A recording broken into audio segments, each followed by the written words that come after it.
Marriage की बात कर रहे थे और रिजोल्यूशन के बारे में कुछ बातें हमने बेसिक बातें बताई। इसको डिटेल में समझना बहुत जरूरी है।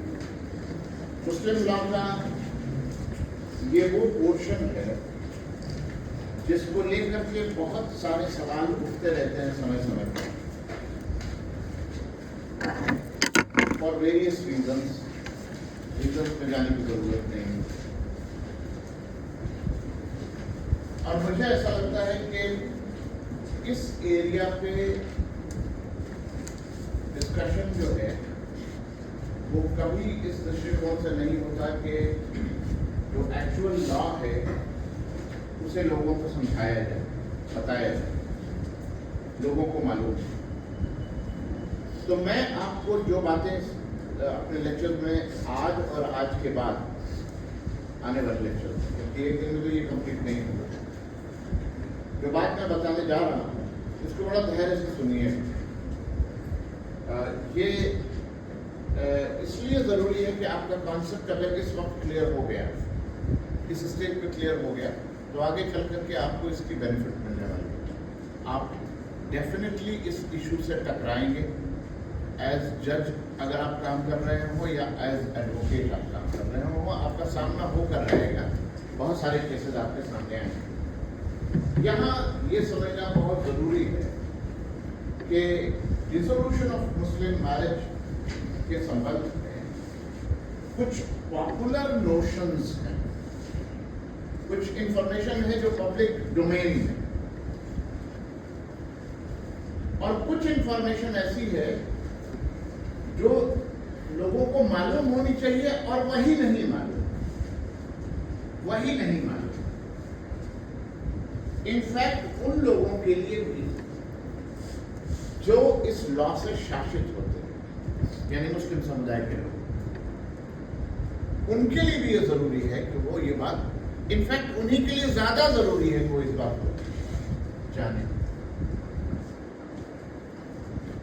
अब जैसे सवाल उठता है, जैसे आपके फ्रेंड ने पिछले टर्न में सवाल पूछा, मैं उसका आंसर अपने लेक्चर के दौरान दे दूंगा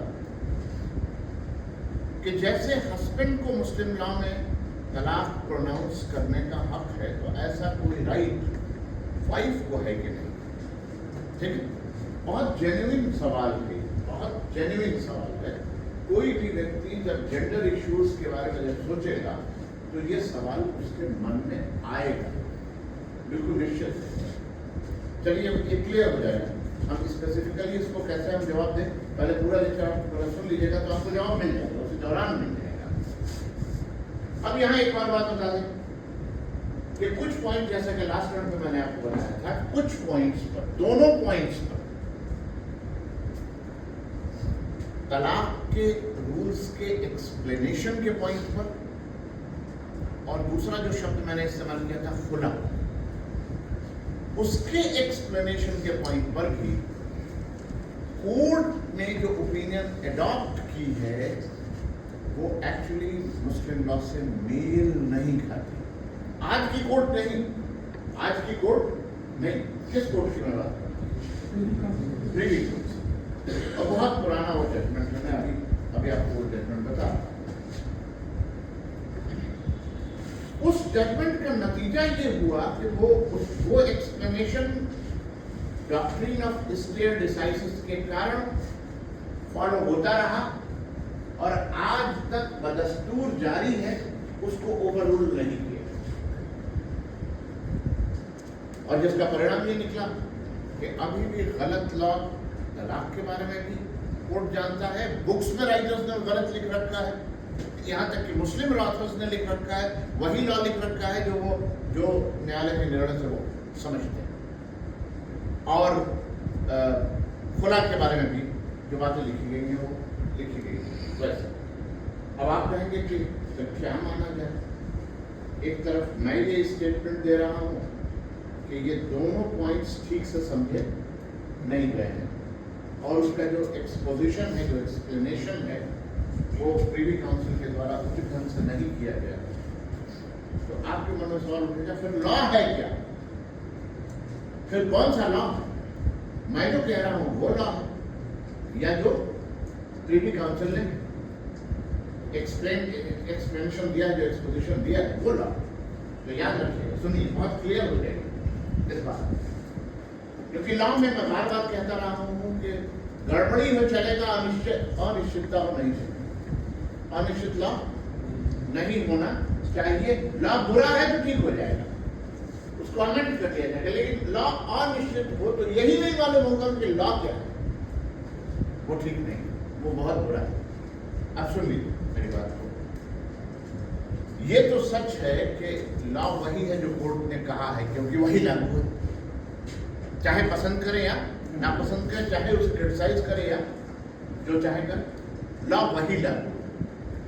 मगर वो एक्सप्लेनेशन क्या होना चाहिए ये भी हमें मालूम होना चाहिए। मैं दोनों बात बताऊंगा आपको कि क्या एक्चुअली लागू है और क्या होना चाहिए। ठीक है, चलिए, मैं किस बेसिस पे कह रहा हूं, मैं सपोर्ट में डॉक्यूमेंट ले आया हूं, उस बेसिस पे कह रहा हूं, ये मेरी पर्सनल ओपिनियन नहीं। चलिए, डिसोल्यूशन के बारे में मैंने आपसे कहा कि दो तरह से डिसोल्यूशन हो सकता है। Dissolution by God, by the act of God, death हुई, मैरिज डिसॉल्व। मुस्लिम लॉ जो है वो फ्रॉम डे वन, जब से मुस्लिम लॉ लागू है, तब से ये मानता रहा है कि पति पत्नी में से किसी की भी मृत्यु हो जाए, विवाह समाप्त हो जाता है।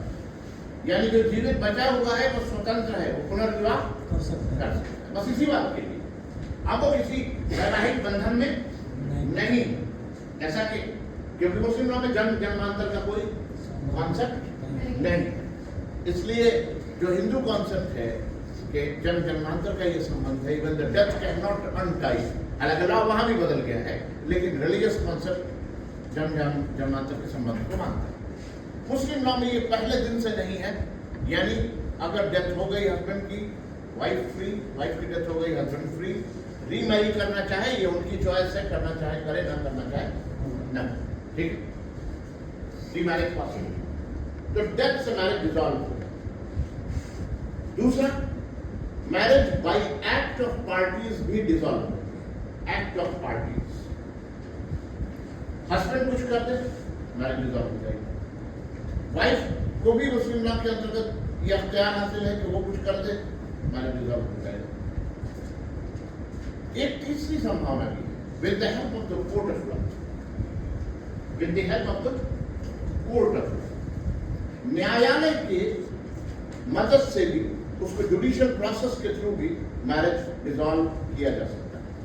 1939 में इसी उद्देश्य के लिए dissolution of Muslim marriage act पारित हुआ, और ये एक्ट, इस अधिनियम का नाम ठीक से याद कर लीजिए, मैं रिपीट कर रहा हूं, आप किताबों में जाके देख लीजिएगा। Dissolution of Muslim marriage act 1939, 1939। इसका बैकग्राउंड मैं बताऊंगा जब मैं वहां पहुंचूंगा, किस परिस्थिति में बना, किन लोगों ने प्रयास किया, क्या हालात थे, किन समस्याओं का समाधान करना था, जिसके लिए वो लॉ बना। 1939 अंग्रेजों का जमाना था। कुछ बातों को मार्क कर लीजिए इस अधिनियम के संबंध में भी, कि इस अधिनियम का नाम dissolution of Muslim marriage act 1939 है। मुस्लिम लॉ में कोई ऐसा अधिनियम नहीं है जिसका नाम मुस्लिम मैरिज एक्ट हो। हिंदू लॉ में हिंदू मैरिज एक्ट है, और मुस्लिम लॉ में मुस्लिम मैरिज एक्ट नहीं है। कौन सा एक्ट है? Dissolution of Muslim marriage act 1939, ठीक है, ये याद है। ये अधिनियम dissolution of Muslim marriage act जब 1939 में बना, तो उस वक्त की परिस्थितियों को देखते हुए, क्योंकि महिलाओं के पास रास्ते नहीं थे अपने मैरिज को डिसॉल्व कराने के लिए, और क्योंकि प्रिवी काउंसिल ने गलत एक्सप्लेनेशन दिया था, इसलिए खुला का भी सही कानून नहीं लागू।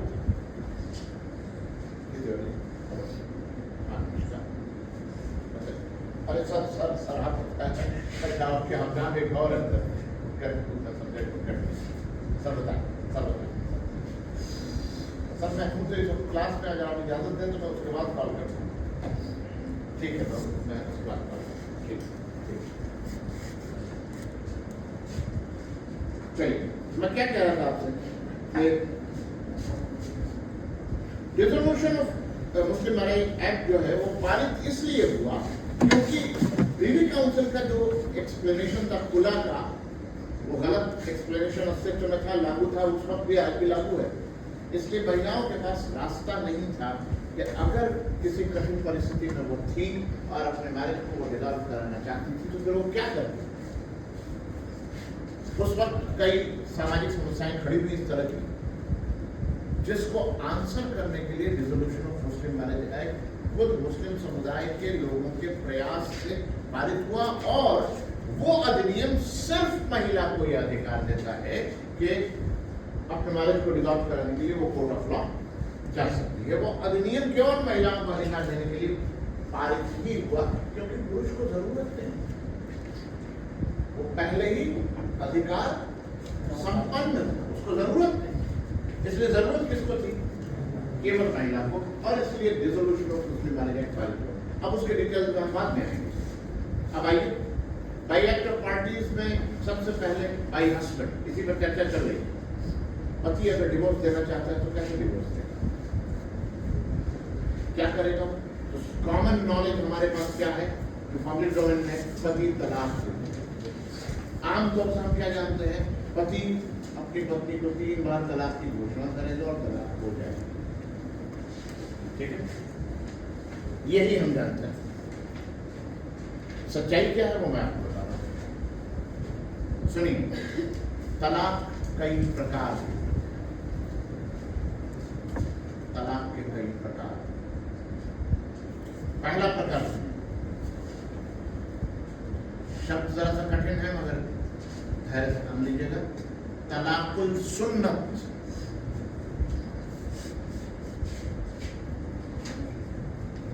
मैं लिख रहा हूं,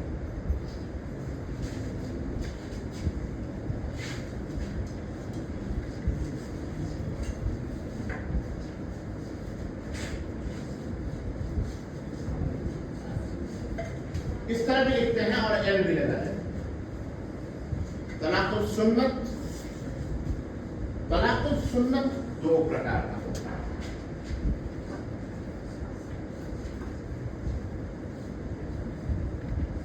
एक एहसन, शब्द ये याद रखना पड़ेगा, जो मैंने कहा और जो मैंने लिखा उसे आपको याद रखना पड़ेगा। तलाकुल एहसन कहते हैं और दूसरे को कहते हैं तलाकुल हसन।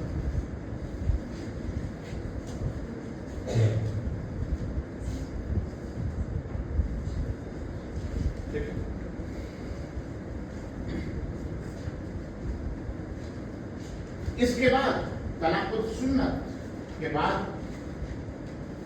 दूसरी कैटेगरी है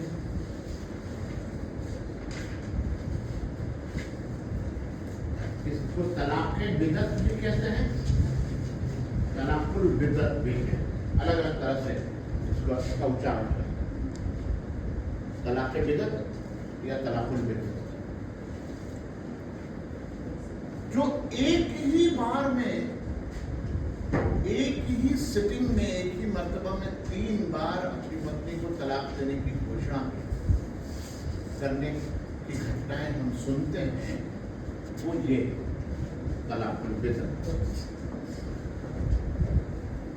हालांकि आपको मालूम है कि सारावानो के केस में सुप्रीम कोर्ट ने इसे इल्लीगल डिक्लेयर कर दिया है। 2019 में एक विशेष अधिनियम बना, उसने भी उसे न सिर्फ इल्लीगल डिक्लेयर किया है बल्कि पनिशेबल भी बना है, 3 साल के कारावास की सजा का प्रावधान। ठीक है, अब 1 बाय 1 समझते हैं। तलाकुल सुन्नत को जिस तरह से किताबों में राइटर्स ने लिखा है, वो जो लिखा है पहले वो सुन, फिर मैं हकीकत बयान करता हूं। तलाकुल सुन्नत को जिस तरह से एक्सप्लेन किया, इसका एक्सप्लेनेशन जो किताबों में सही लिखा, ज्यादातर राइटर्स ने इसे जो एक्सप्लेन किया है तलाकुल बिदअत को, वो सही लिखा उसके बाद, लेकिन इसको समझने में दिक्कत होती एहसन और हसन। कुरान की कुछ कई आयतें हैं, बल्कि एक पूरा चैप्टर है जो तलाक पर ही, उसका नाम ही है, उस चैप्टर का नाम ही है सूरह तलाक। उसमें तलाक के बारे में बहुत सारे इंस्ट्रक्शंस दिए गए। इंस्ट्रक्शंस में कई बातें वार्न करने के दृष्टिकोण से लिखी, जैसे लिखा हुआ है कि अगर एक तो तलाक को नापसंदीदा चीज बताया गया है कि बहुत नापसंद की जाने वाली चीज, गॉड इसे बहुत नापसंद करता है। दूसरा, फिर प्रक्रिया भी कहता है कि अगर मान लीजिए कि ये नौबत आ ही जाए, रिश्ता खराब ही हो जाए और आपको ऐसा लगे कि बेहतर है कि दोनों अलग हो जाएं, तो उससे पहले दोनों को चाहिए, दोनों पक्षकारों को चाहिए कि अपने अपने रिप्रेजेंटेटिव्स अपॉइंट करें जो रेकनसाइल करने की कोशिश करें, जो डिफरेंसेस को खत्म करने की कोशिश करें और मैरिज को बचाने की कोशिश करें। प्रक्रिया ये बताई गई, अगर ये नौबत आ जाए तो आप पहले ये काम करिए, जल्दबाजी में काम मत करिए। पहले अपने अपने रिप्रेजेंटेटिव अपॉइंट कीजिए, जिसको वकील कहा गया है, और वो आपस में बात करें और कोशिश करें कि जो मतभेद पैदा हो गए हैं, अगर उनको आयरन आउट कर पाना संभव हो तो पहले वो किया जाए। क्या पता रिश्ता बच जाए। अगर बच जाने की संभावना हो तो पहले कोशिश इस बात की होनी चाहिए कि रिश्ता बच, मान लीजिए ये रिश्ता बच पाने की हालत में नहीं, डिफरेंसेस इतने गंभीर हैं कि दोनों तरफ से लोग तैयार नहीं हैं अपने डिफरेंसेस को खत्म करने, तो फिर पुरुषों से कहा गया कि अगर तुम तलाक दो, अपनी पत्नी को जब तलाक दो और उसको अपने घर से विदा करो, रुखसत करो, निकालो नहीं, भगाओ नहीं, विदा करो, तो जो कुछ भी तुमने उसको दे दिया है गिफ्ट के तौर पे, उनमें से कुछ भी वापस मत लो, कुछ भी वापस मत लो, और उन्हें उनके पक्ष में अच्छा प्रावधान करके उन्हें ससम्मान अपने घर से विदा। अगर ये नौबत आ गई, यानी अगर रिश्ता टूटना ही है तो टूट जाए, कोई किसी के बस में नहीं है, लेकिन इसकी कड़वाहट को कम कीजिए। ठीक, हम सब जानते हैं आज दुनिया के सारे लॉज तलाक को रिकॉग्नाइज करते हैं। क्यों? क्योंकि ऐसे हालात पैदा हो जाते हैं, बदकिस्मती हो जाते हैं, और उसमें कोई रिलीजन जो है अछूता नहीं है। हर रिलीजन में डिवोर्सेस हो रहे हैं, बात अनफॉर्चुनेट है मगर हो रहे हैं। चलिए सर, अब उसके बाद एहसन फॉर्म किया है, तलाक को सुन्नत किया है। याद रखिए इसे क्यों सुन्नत कहा गया, तलाक को सुन्नत। हालांकि बहुत सारे लोग, बहुत से मुस्लिम इस शब्द पर ऑब्जेक्ट करते हैं, कहते हैं इसे तलाक को सुन्नत क्यों कहा जाएगा। प्रॉफिट मोहम्मद ने कभी अपनी किसी भी वाइफ को तलाक नहीं दिया, तो तलाक को सुन्नत क्यों कहा जाएगा। सुन्नत तो वो है जो प्रॉफिट ने किया। प्रॉफिट ने कभी किसी अपनी पत्नी को तलाक ही नहीं दिया, तो फिर ये तलाक को सुन्नत क्यों। उनका ऑब्जेक्शन सुन लीजिए अपनी जगह। इसे तलाक को सुन्नत इसलिए कहते हैं क्योंकि प्रॉफिट मोहम्मद ने इसी को अप्रूव किया, इन दोनों, एहसन और हसन। उन्होंने कहा कि अगर तुम्हें तलाक देनी हो और मजबूरी हो तो यही रास्ता अपनाओ, दूसरा रास्ता मत अपनाओ। ठीक है। और क्योंकि उन्होंने अप्रूव किया, इसीलिए इसे तलाक को सुन्नत कहते हैं। और इसीलिए कई जगह अंग्रेजी की किताबों में इसे लिखा गया है अप्रूव्ड फॉर्म ऑफ तलाक। अप्रूव्ड फॉर्म ऑफ तलाक। अप्रूवल किसने दिया? प्रॉफिट मोहम्मद। अब आप कहेंगे कि ये दो प्रकार का क्यों, दो अलग अलग नाम हैं, दो प्रकार भी हैं और दो नाम। ताहिर महमूद कहते हैं ये प्रकार नहीं है, ये दो प्रकार नहीं है। ताहिर महमूद कहते हैं कि तलाक का तो एक ही प्रकार है, और वो है ये, केवल एक ही प्रकार। लेकिन अगर इसी प्रकार को किसी हस्बैंड ने अपनी पत्नी के साथ एक से ज्यादा बार इस्तेमाल कर लिया, कैसे इस्तेमाल कर लेगा अभी बता रहा हूं, तो वो फिर एहसन नहीं रह जाएगा, वो हसन। ठीक है, यानी अहसन होना और हसन होने में किस बात का डिफरेंस है कि हस्बैंड किस तरह बिहेव करता है, हस्बैंड किस तरह बिहेव करता है। कुरान में साफ लिखा हुआ है कि किसी पति को के लिए दो ही चांसेस हैं कि 2 बार वो अपने पत्नी को तलाक प्रोनाउंस करके उससे वापस अपने जीवन में हासिल कर सकता है, 2 से ज्यादा बार नहीं। तीसरी बार अगर वो प्रोनाउंस करेगा तो उस पत्नी को वो अपने जीवन में फिर हासिल नहीं कर पाएगा, उससे उसका संबंध नहीं। ये बात इस बैकग्राउंड में समझिए कि जहां प्री इस्लामिक पीरियड में पति के पास अनरिस्ट्रिक्टेड अनलिमिटेड पावर था कि कितनी बार, हजारों बार पत्नी को तलाक प्रोनाउंस करे और 1000 बार वो अपने जीवन में फिर सोचे अपने घर में वापस ले ले। एक महिला पर मानसिक रूप से और मनोवैज्ञानिक रूप से इसका क्या प्रभाव पड़ता होगा, वो अपने आप को क्या समझती होगी जो जिसके साथ ऐसे होने की संभावना होगी। उसे हमेशा लगता होगा कि उसका पति कभी भी उसको डिवोर्स दे सकता है और उससे घर से बाहर धकेल सकता और फिर वापस नहीं अपने घर में लेगा या नहीं, जैसे उसके वजूद का कोई मतलब न हो। कुरान कहता है ये काम, ये आपकी गलती 2 बार तो माफ कर दी जाएगी, यानी 2 बार आपने किया, आपको गलती का एहसास हुआ, आप अपने पत्नी से को वापस हासिल कर सकते, अपने घर में ले आ सकते। लेकिन याद रखिए अगर आपने 2 बार कर लिया है तो आपको जिंदगी भर सावधान हो जाना, क्योंकि तीसरी बार जैसे ही ये शब्द जीवन में कभी भी आपके मुंह से निकलेगा वो पत्नी आपके लिए हराम हो जाएगी। ये प्रक्रिया है, सुनो। यानी अहसन फॉर्म, अच्छा शब्दों का मतलब समझिए। अहसन का मतलब होता है किसी काम को करने का सबसे अच्छा तरीका। अब काम तो है खराब, तलाक तो काम ही खराब, क्यों?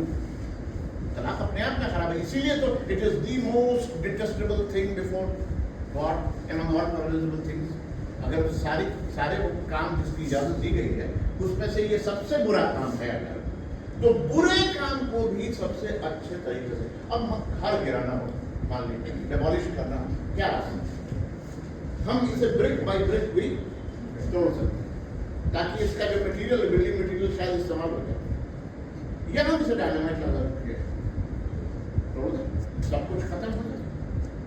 कई तरीके खत्म करने। इसी तरीके से आप समझ सकते हैं कि तलाक के प्रोनाउंस करने के एक दी बेस्ट फॉर्म है और ये बेटर फॉर्म। ये तो दी बेस्ट है, खराब काम करने का भी दी बेस्ट तरीका है और ये बेटर तरीका है। कैसे? सुनिए, एहसन को समझिए पहले, सुन लीजिए। एहसन के लिए रूल ये है कि मान लीजिए कि हस्बैंड और वाइफ का रिश्ता खराब, हस्बैंड ने ये तय कर लिया है कि वो अपनी वाइफ को डिवोर्स दे, तो एहसन फॉर्म ये कहता है कि अब उसे क्या करना चाहिए, उसने तय कर लिया। हालांकि कुरान कहता है कि पहले कोशिश कर लो अपने रिश्ते को बचाने के लिए, दोनों तरफ से तुम रिप्रेजेंटेटिव्स अपना अपॉइंट करो, और ये कोई ऐसा काम नहीं है जिस काम को तुम जो गुस्से की हालत में कर डालो, अपने घर को मत बर्बाद करो, पहले कोशिश करो कि तुम्हारे डिफरेंसेस खत्म हो जाए। अगर मान लो नहीं हो रहे तो हस्बैंड वाइफ को तोहर के काल में, अब एक नया शब्द बता रहा हूं, तोहर के काल, सुनो इसको यू लिखते हैं अंग्रेजी में,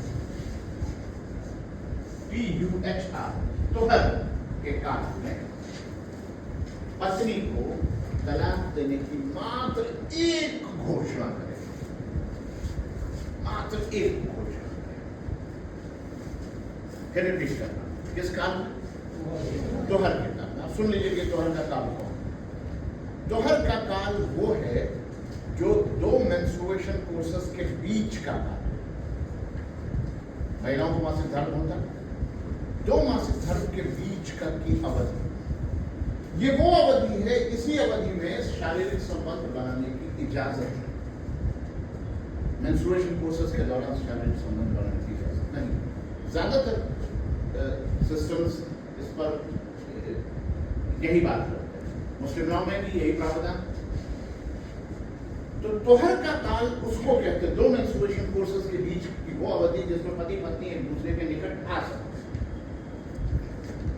इस काल में जब पति पत्नी एक दूसरे के संपर्क में न आए हो, उस त्योहार के काल में पति मात्र एक घोषणा करे, पति डिवोर्स करे। मान लीजिए पति ने घोषित कर दिया, एक घोषणा कर, तो क्या हो नतीजा क्या निकलेगा? क्या मैरिज खत्म हो जाएगी? अब उसके बाद सुनिए, उसके बाद एक घोषणा से डिवोर्स होगी नहीं। पत्नी का इज्जत का समय शुरू हो जाएगा, डेज काउंट किया जाएगा, और पत्नी अपने पति के घर में ही रहेगी। पत्नी अपने पति के घर में ही रहेगी। अभी डिवोर्स हुई नहीं, क्योंकि ये डिवोर्स तब होगी जब डिवोर्स ये इफेक्टिव तब होगी जब घोषणा से इद्दत का काल पूरा गुजर जाए। इद्दत मान लीजिए 3 लूनर मंथ्स के आसपास पूरा गुजर जाए और पति पत्नी का संबंध ठीक ना हो। अभी इस दौरान, इद्दत के दौरान पूरा चांस है पति के पास कि अगर वो रिवोक करना चाहे अपने प्रोनाउंसमेंट को, तो वो रिवोक कर सकते, क्योंकि हमारे जब डिवोर्स कोई नहीं, डिवोर्स कब इफेक्टिव होगी? डिवोर्स फाइनल होगी, एक दिन हो जाएगी, ठीक है, फाइनल भी हो जाएगी और इररिवोकेबल भी हो जाएगी। कब? जैसे ही इद्दत पूरा, जैसे मान लीजिए पति ने पूरी प्रक्रिया का पालन करते हुए पत्नी को मात्र एक बार उसने डिवोर्स देने की घोषणा की, पत्नी का इद्दत का समय शुरू हो गया। मगर फिर इसी बीच में दोनों के संबंध ठीक हो, उन्होंने अपने डिफरेंसेस को खत्म किया। डिफरेंसेस खत्म हुए, पति ने रिवोक कर लिया। रिवोकेशन एक्सप्रेस भी हो सकता है, रिवोकेशन इंप्लाइड भी हो सकता है, यानी अभिव्यक्त रूप से भी उसको रिवोक किया जा सकता है और विवक्षित रूप से भी। विवक्षित करने का मतलब ये क्या है कि मान लीजिए नॉर्मल हस्बैंड एंड वाइफ की जिंदगी उन्होंने शुरू कर ली, हंसी खुशी साथ साथ रहने लगे, पति पत्नी की तरह रहने लगे, तो मान लिया जाएगा कि वो रिवोकेशन हो गया, रिवोक हो गया, तो उसकी घोषणा का प्रभाव खत्म, उसकी घोषणा का प्रभाव खत्म, ठीक है। मान लीजिए कि वो रिवोक न करे, संबंध ठीक न हो और वास्तव में इद्दत का काल पूरा हो। इद्दत का काल अगर इस परिस्थिति में पूरा हो जाए तो डिवोर्स इद्दत पूरा होते ही हो जाता है। अब डिवोर्स फाइनल भी हो गई, इररिवोकेबल भी हो गई। अब ये रिवोक नहीं कर सकता, यानी डिवोर्स हो गई। अब डिवोर्स हो गई तो वो पत्नी कहाँ रहेगी? अब वो पति के घर में नहीं रहेगी, क्योंकि अब वो पति उसका कोई नहीं लगता, अब उससे संबंध खत्म हो गया, तो अपने माँ बाप या अपने दूसरे रिश्तेदारों को घर चली गई। एक संभावना मगर इसमें अभी भी बची, अभी भी दोनों अगर राजी हों तो पुनर्विवाह कर सकते, पुनर्विवाह असंभावना कर सकते। अब ये बात समझ में आई? यहां तक एक पति अपनी पत्नी के साथ रिवोक करने का मामला और पुनर्विवाह का मामला जीवन में 2 बार कर सकते मैक्सिमम। ये गलती उसकी 2 बार सुधारी जा सकती। मिसाल के तौर पे ए और बी की मैरिज हुई, बी वाइफ, ए ने एक बार एहसान का रास्ता अपनाया और वाइफ को तलाक की घोषणा की, इद्दत गुजर गया। ये भी हो सकता है या ये भी हो सकता है कि इद्दत से पहले ही उसने रिवोक कर दी। अब उनके रजिस्टर में एक घोषणा लिख ली जाएगी, इन्होंने एक बी के साथ एक घोषणा का इस्तेमाल कर लिया, चाहे रिवोक कर लें या पुनर्विवाह कर लें, उन्होंने एक ऑप्शन अपना खो दिया। चलिए संबंध फिर ठीक हो गए, सब कुछ नॉर्मल हो गया, जीवन फिर शुरू। कुछ महीनों कुछ साल बाद फिर कोई बात हुई और रिश्ता खराब, फिर पति ने वही रास्ता, फिर उसने घोषणा, फिर उसके बाद उसने या तो रिवोक कर लिया या पुनर्विवाह कर लिया, ये भी हुआ। अब ऐसे पति के दोनों चांस उस पत्नी के संबंध में, बी के संबंध में खत्म हो गए। ऐसी पत्नी, ऐसे पति को सारे जीवन बहुत होशियारी से गुजारना चाहिए, दिमाग को ठंडा रखना, क्योंकि अब कभी भी उसने तीसरी बार घोषणा की दोहर के काल में, तो अब जो डिवोर्स हो जाएगा, 3 घोषणा हो गई, अब रिवोकेशन नहीं संभव है, रीमैरिज नहीं संभव है। अब वो पत्नी हमेशा के लिए उसके हाथ से निकल। मुस्लिम जो ऑथर्स हैं वो ये कहते हैं कि ये यही 3, वास्तव में 3 घोषणा यही है, ठीक। अब अगर उसने 3 घोषणा कर लिए तो अब ये हसन नहीं रहे, एहसन नहीं रहे, अब ये हसन, क्योंकि उसने 0 घोषणा कर ली है, अब ये एहसन नहीं रहे। एहसन तो तब होता कि मात्र एक बार घोषणा उसने की होती और वास्तव में विवाह समाप्त हो गया होता, रिश्ता खत्म हो गया होता, दोनों ने अपनी जिंदगी गुजारी होती, काम खत्म। हसन एहसन तब तक हो सकता है जब तक उसने 2 बार ऐसा किया। पहली बार वाला रिवोक कर लिया या रीमैरिज कर लिया, दूसरी बार उसने ना तो रिवोक किया ना रीमैरिज किया, मैरिज डिसॉल्व हो गया, खत्म। अगर मैरिज खत्म, रिश्ता खत्म, यहां तक तो इस कृत्य को एहसन कहा जा सकता, इस कृत्य एहसन कहा जा सकता। लेकिन जैसे ही उसने तीसरी घोषणा की, अब वो एहसन नहीं, अब वो क्या है? फिर यही दोनों एहसन और हसन, यही दोनों प्रोफेट मोहम्मद के जीवन में अप्रूवल हासिल कर सके, इन्हीं को अप्रूवल मिला प्रोफेट मोहम्मद।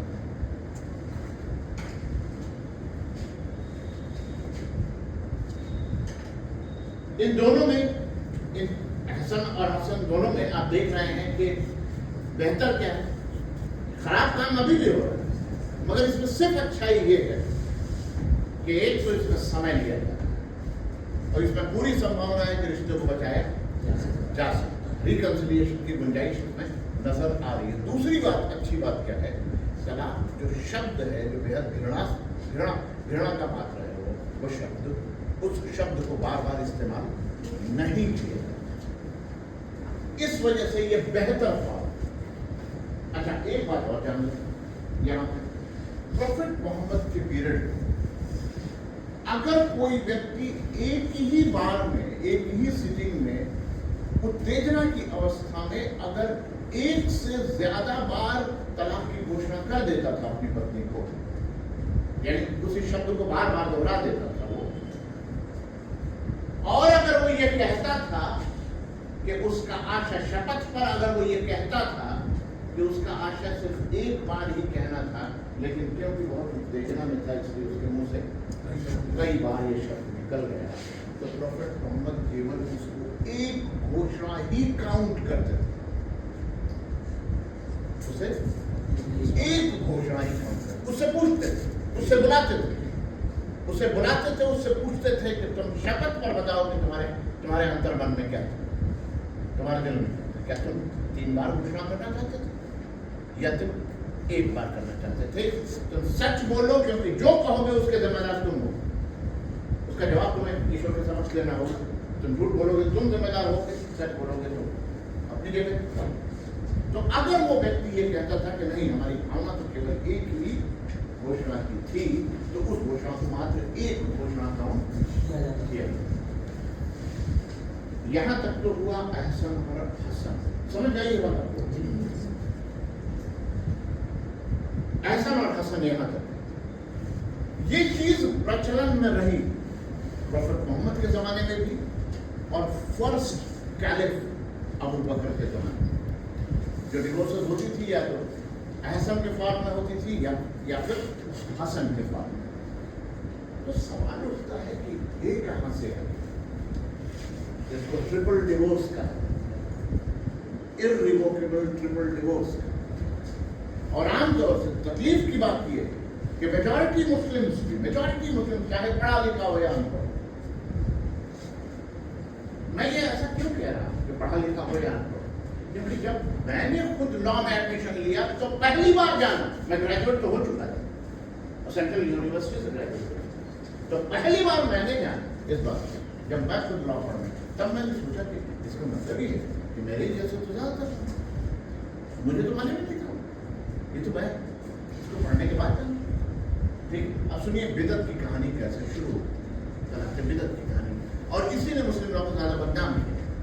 ये कहानी कैसे शुरू हुई? बिदअत शब्द का मतलब पहले जाना।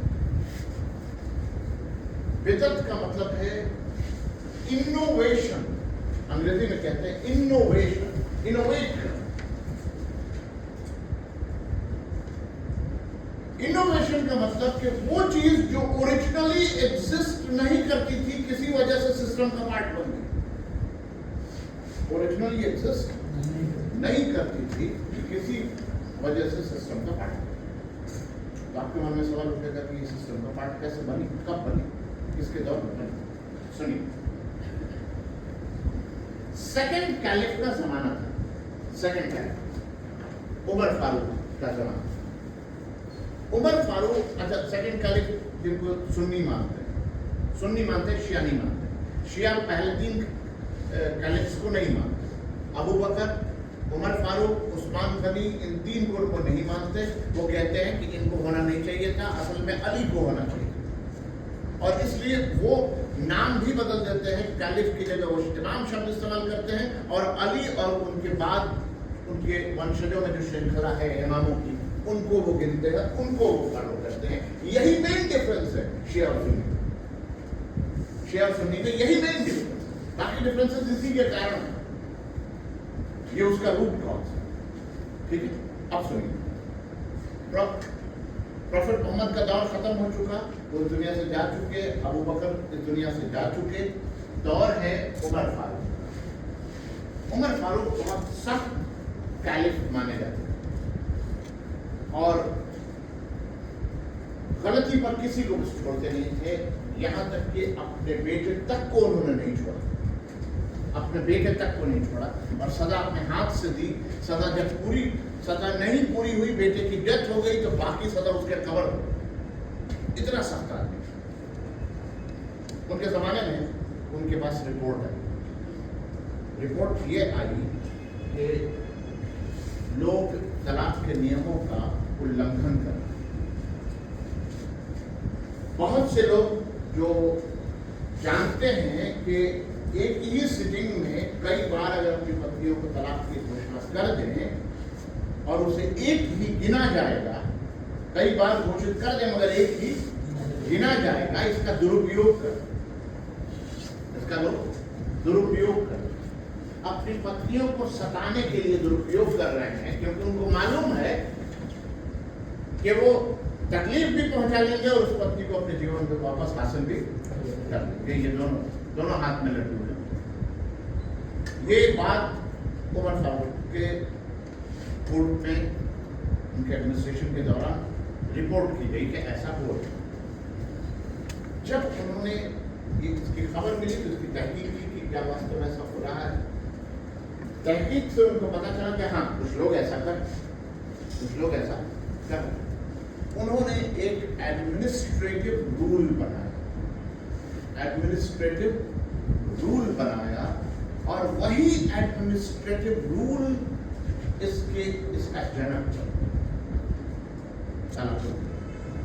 एडमिनिस्ट्रेटिव रूल ये बनाया सप्रेस करने के लिए, लोगों को सप्रेस करने के लिए कि लोग ये रास्ता ना अपनाए। उन्होंने कहा कि अब से, यानी from the date of the administrative rule, जिस दिन प्रोमलगेट किया, एक तरह से एक ऑर्डिनेंस प्रोमलगेट किया, ताकि आज के डेट से अगर कोई हस्बैंड अपनी पत्नी को एक ही बार में 3 बार या उससे ज्यादा बार तलाक की घोषणा करेगा तो ये तलाक नाफिज कर दी जाएगी। शब्द सुनिएगा मैंने क्या कहा, तलाक नाफिज कर दी जाएगी और ऐसे हस्बैंड को 100 कोड़े भी मारेंगे।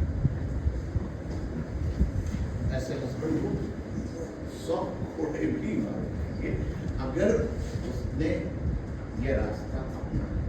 ये तो तलाक हो जाए, वो ये समझ रहा है वो तलाक ही कर रहा है कि हम तो कई बार कोशिश कर लेंगे और फिर रिवोक कर लेंगे या रिमैरिज कर लेंगे।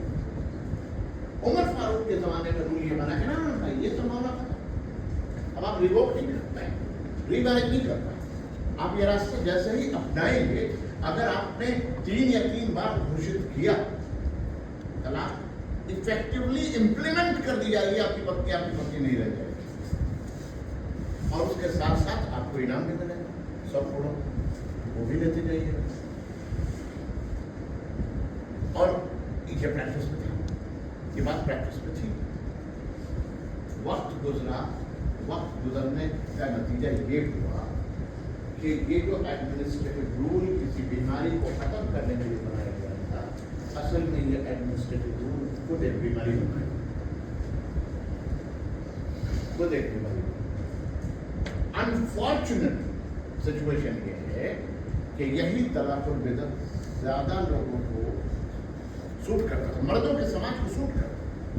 मर्दों के समाज ने कोड़े वाला प्रोविजन हटा दिया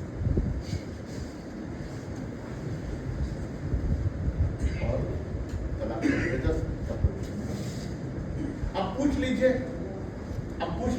मैं कोई खास लफ्ज नहीं इस्तेमाल करना चाहिए, पूछ लीजिए किसी, मैं दावे के साथ पूछ रहा हूँ, क्या ये जो आज मैंने बताया आपने कभी सुना था इसके बारे में? कभी नहीं सुना। और ये बात मैं आपको ब्लेम नहीं कर रहा हूँ, आपको ब्लेम करके मैं करूँगा क्या? सही है कि आपको ये अपॉर्चुनिटी भी नहीं थी कि आप सुनते। मैं अगर मुस्लिम्स के समाज में जाकर के करिए पूछूं, 90% कहेंगे मुझे नहीं। आपकी जगह सारे मुस्लिम बैठे होते, पढ़े लिखे मुस्लिम बैठे होते, अगर मैं पूछता कि क्या जानते हो तुम इस बात, ठीक तो वो कहते नहीं, मुझे खबर ही मोहम्मद के जमाने में। ये पूरी इसकी हिस्ट्री, ये पूरी हिस्ट्री है, इस बात को समझ। अच्छा, अब अगर मैं कई बार बहस में इन्वॉल्व हुआ हूँ मुस्लिम स्कॉलर्स के साथ, स्पेशली रिलीजियस स्कॉलर्स के साथ, कि भाई ये एडमिनिस्ट्रेटिव रूल था तो आप इसको बताते क्यों नहीं है, ये बात आप प्रचारित क्यों नहीं करते कि ये रास्ता मत अपनाओ, ये गलत रास्ता है। हालांकि अब इधर काफी कोशिश हो रही है, कई कॉन्फ्रेंसेस में मैं भी जाता हूँ और वहाँ मैं देखता हूँ लोग कोशिश कर रहे हैं समझाने की कि नहीं ये गलत। अगर आपके पास अगर ये सिचुएशन अब ये तो इस बात की भी कोशिश हो रही है कि अगर आप तलाक की नौबत आ गई तो आप पहला काम तो ये कर लीजिए कि आप दिमाग को ठंडा कर लीजिए। हस्बैंड से ये कहा जाए और कहा जाना चाहिए, क्यों? क्योंकि यहाँ हस्बैंड के कंट्रोल में आज भी तलाक के एहसन और हसन में आज भी हस्बैंड के कंट्रोल में बहुत कुछ, अभी भी वो झुका हुआ है पैट्रियार्की की तरफ। आज भी ये उसी के पावर में है, चाहे वो हसन फॉर्म इस्तेमाल करे चाहे वो एहसन फॉर्म इस्तेमाल करे। ठीक, रिसीविंग एंड तक तो फीमेल आज समझाया जा रहा है कि नहीं देखिए, जब ये ऐसा मामला आ गया, मान लीजिए आपके सामने एक ऐसा मामला आ गया और आपने तय कर लिया कि नहीं आप उस वाइफ के साथ नहीं रहेंगे, तो ठीक है भाई ये काम कर लीजिएगा, फिलहाल जरा ठंडा पानी पीजिए, सुकून से बैठिए, ये आज मत करिए, जो आपने तय कर लिया है वो कर लीजिएगा, मगर आज मत करिए, आज मत करिए, जरा सा सोचिए समझिए।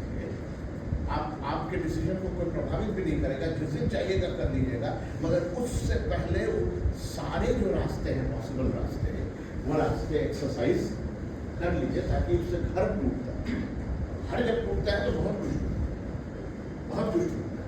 सबसे ज्यादा प्रभावित होते हैं बच्चे, उनकी तो जिंदगी तबाह हो जाती है, उन्हें तो मालूम नहीं कि वो कुछ आएगा और उनकी पीड़ा कौन सी लगा। तो ये एक्चुअल कहानी है तलाक़ुल सुन्नत की और तलाक़ुल बिदअत की। ठीक है, ये चीज़ जो ओरिजिनली मुस्लिम लॉ में एग्जिस्ट नहीं करती थी, एक एडमिनिस्ट्रेटिव रूल के कारण मुस्लिम लॉ का हिस्सा बन गई, इस तरह हिस्सा बन गई कि किसी ने इस पर डोमिनेट कर लिया। दिया, ये ऑलमोस्ट विलुप्त हो गया और यही हम इसमें इग्नोरेंस, अनअवेयरनेस का बहुत बड़ा रोल है मुस्लिम सोसाइटी। मान लीजिए कि कोई हस्बैंड एहसन फॉर्म भी इस्तेमाल करना चाहता है, वो तय कर रखा है उसने कि वो अपनी वाइफ को डिवोर्स देगा, तो क्या वो एहसन फॉर्म, एहसन का रास्ता नहीं अपना सकता और वही लक्ष्य वो नहीं हासिल कर सकता? रिश्ता तो खत्म ही हो जाएगा, लेकिन उस काम को सलीके से करने किया जा सकता। ठीक है, तो ये सिचुएशन है। अब आप कहेंगे किताबों में क्या लिखा हुआ? किताबों में किसका एक्सप्लेनेशन सही लिखा है? सुनिए, इसका एक्सप्लेनेशन सही है, इसका एक्सप्लेनेशन सही, इसका एक्सप्लेनेशन गलत। सारी किताब, क्या वो मुस्लिम ऑथर ने ही लिखी? तलाक हसन का एक्सप्लेनेशन किताबों में गलत। तलाक हसन के बारे में लिखा क्या है? सुनो, लिखा ये है कि ये वो तलाक है जिसमें हस्बैंड 3 बार तलाक देता है, कम से कम एक महीने के अंतराल में तुहर के पीरियड। यानी पहली घोषणा अगर एक तुहर में उसने किया तो दूसरी घोषणा हो अगले तुहर में करेगा और तीसरी घोषणा उसके अगले तुहर में करेगा। ये तलाक है हसन, इस तरह लिखा हुआ है किताब। पढ़िएगा जरूर, पढ़ा करो, अपनी जानकारी के लिए पढ़ा करो। पढ़ने से अच्छा दुनिया में कोई काम नहीं। इंसान इसीलिए औरों से अलग और जानवरों से अलग। सुनो, हकीकत क्या है? यह 1 महीने का इंटरवल का मामला है, यानी पहला त्योहार, उसके बाद अगला त्योहार, उसके बाद अगला त्योहार, एक लगभग 1 महीने का गैप। मामला ये है कि ये मिनिमम पीरियड है। अगर उसने 2 या 2 से ज्यादा घोषणा करनी है तो तलाक सुन्नत में हसन फॉर्म के लिए ये मिनिमम पीरियड है, दो प्रोनाउंसमेंट्स के बीच। हमने तो पहले आपको बताया कि हस्बैंड ने एक बार डिवोर्स प्रोनाउंस किया, या तो उसने रिवोक कर लिया या रिमैरिज कर लिया, फिर साथ साथ रहने लगे। 2-3 साल गुजरा, फिर कोई बात हुई, हस्बैंड ने फिर तोहर के काल में दूसरी घोषणा कर दी, फिर गलती का एहसास हुआ कि या तो रिवोक कर लिया या रिमैरिज कर लिया, 2 घोषणाएं हो गई। अब ऐसे व्यक्ति को जिंदगी भर संभल कर रहना चाहिए, क्योंकि अब अगर वो तीसरी बार वो घोषणा कर देगा तो मैंने हमेशा के लिए खत्म हो जाएगी। तो अब ये 3 घोषणाएं हैं, ये तीनों घोषणाओं का के बीच का जो अंतराल है मिनिमम 1 महीने का होना चाहिए, मिनिमम 1 महीने का होना चाहिए। रूल ये हसन को इस तरीके से प्रिवी काउंसिल ने समझा और प्रिवी काउंसिल के जजमेंट के कारण राइटर्स ने समझा कि उसको एक बाकायदा प्रक्रिया के तौर पर पेश करते हैं कि जैसे हस्बैंड ने पहले तय कर रखा है। ऐसा पढ़ने से ऐसा लगता है कि हस्बैंड ने पहले तय कर रखा है, बड़ा जानकार आदमी है और उसको मालूम है कि हसन क्या है, हसन क्या है और बिदअत क्या है, और उसने तय कर रखा है कि ऐसा है कि मैं तो अपनी वाइफ को हसन फॉर्म में ही डिवोर्स करूं। जैसा लगता है कि हसन फॉर्म उसको बड़ा पसंद है, ऐसा लगता है कि विंडो शॉपिंग करने गया है और उसको ये वाला ज्यादा पसंद है, तो यही रास्ता वो अपना है। ऐसा पढ़ के लगता है, हकीकत ये नहीं है। हकीकत ये है कि वो उसका कृत्य अहसन है या हसन है, उसने क्या किया है और कैसे किया है, इस पर तय, इस पर तय, उसने क्या किया है और कैसे, इस पर तय। ऐसा कभी मैं किसी एग्जाम्पल को नहीं जानता जिस एग्जाम्पल में हस्बैंड पहले से सोच समझ के ये तय किया मैं ऐसा कर रहा था। उसको मालूम है कि ये दी बेस्ट रास्ता, खराब काम है, और वो कहेगा दी बेस्ट रास्ता मैं नहीं अपना, मैं उससे ज़रा घटिया रास्ता, वो घटिया वाला मुझे ज़्यादा पसंद है। क्या